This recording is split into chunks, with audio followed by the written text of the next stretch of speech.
अदनान का घटियापन देखकर गैवर साहिब के दिल में यही ख्याल आता है कि मुझे एक बार फिर जाकर जमीन से माफी मांगकर इसको वापस घर में लाना होगा। ये शख्स तो लेकर नहीं आएगा। और इदरान को एक आखिरी बार साहिब हाथ जोड़कर कहता है कि एक बाप बूढ़ा तुम्हारे सामने हाथ जोड़कर खड़ा है कि उसकी इज्जत रख लो और जाकर जमीन को वापस लेकर आओ, क्योंकि तुम्हारी वजह से मेरी इज्जत हर जगह पर खराब हो रही है। जमीन जैसी लड़की ढूंढने से भी नहीं मिलेगी। अदनान, जिस इतनी तुमने उसकी बेकदरी की है, खुदा की कसम अगर किसी और की करते तो अब तक वो तुम्हारे साथ पता नहीं किया कर चुकी होती। लेकिन इस मासूम लड़की की सब्र को सलाम है।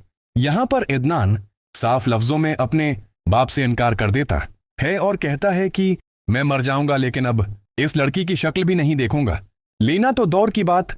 ये बात सुनकर गैवर साहब कहता है कि मैं देखने जा रहा हूं वापस, और मैं अगर जमीन को वापस ले आया तो तुम्हें खुशी खुशी उसको एक्सपर्ट करना है और उसको कोई तकलीफ नहीं होनी चाहिए। वो जिंदगी में पूरी तरह से टूट चुकी है।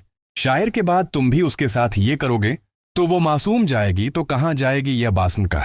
रदरान वहां से चला जाता है। गैवर साहब मजबूर होकर आकर जमीन के घर पहुंचता है। दरवाजे पर गैवर साहब को देखकर जमीन की मां कहती कि उनको मैं अंदर आने नहीं दूंगी, लेकिन गैवर साहब कहता है कि भाभी जी एक बार बैठकर बात कर लेते हैं।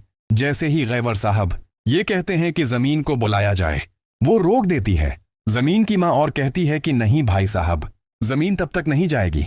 अब यहां से जब तक आपका बेटा उसके सामने नाक रगड़कर हाथ जोड़कर माफी नहीं मांगता तब तक जमीन इसी घर में रहेगी।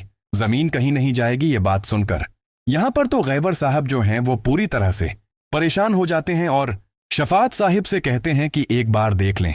लेकिन शफात साहब कहते हैं कि जमीन के साथ गलत किया है गया आपके बेटे ने। गैवर साहब वहां से दुखी होकर वापस लौटते हैं और ईरान को आकर हाथ जोड़ते हैं और कहते हैं कि अब तो तुम्हें जाना होगा। अगर जमीन को लेकर आना चाहते हो तो जाओ एक आखिरी बार, अगर नहीं तो ये टौट जाएगा अपने बाप के सामने। मजबूर होकर इदरान आकर जमीन के घर पहुंचता है।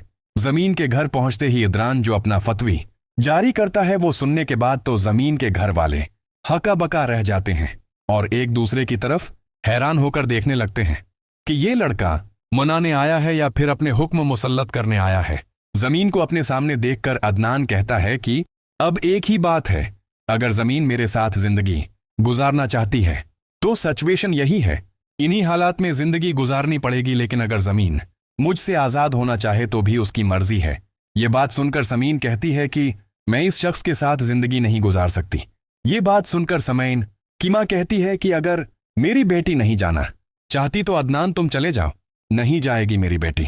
लेकिन अदनान को यकीन हो जाता है कि बाबा मुझे चीन से जीने नहीं देंगे, इससे लड़की को तो लेकर जाना होगा।